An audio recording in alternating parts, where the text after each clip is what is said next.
At this point, for every query that we've written, we've retrieved all the different rows out of our cities table, or whatever table we were working with. In many cases, we want to write a query that is only going to pull out a set of rows that match some kind of criteria. In other words, we want to somehow filter the result set. Maybe we don't want to get every single city. Maybe we only want to get all the cities with an area greater than, say, 4,000. Let's take a look at how we would write a query that would filter out some number of rows in our result set. So back over at PGSQL, I'm going to write out select name and area from cities. And then after the from statement, we're going to put on some filtering criteria. We put on a filter by using the keyword where. And then right after where, we write out our criteria.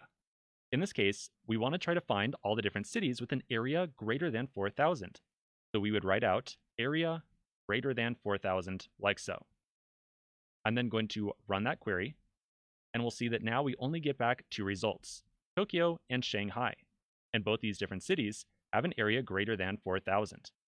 Let's take a look at how SQL or Postgres is really making use of this query.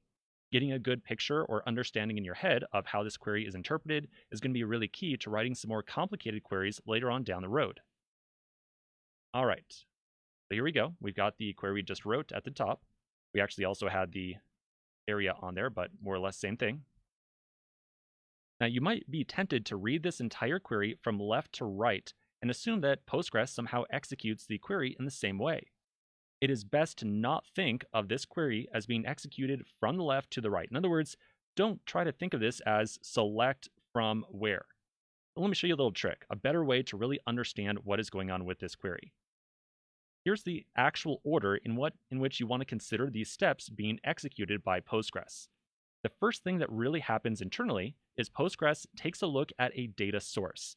It's going to analyze your query, and it's going to see that you are trying to pull in all the different rows from the cities table. After it gets that entire source of data, it then, second, applies that filtering criteria. So it says for each row, I only want to consider the rows that have an area greater than 4,000. That's going to filter out or remove some rows out of our result set. And then for all the remaining entries or the remaining rows, then we are going to select some number of columns. So we really want to consider from being executed first, then where second, and then the select statement third.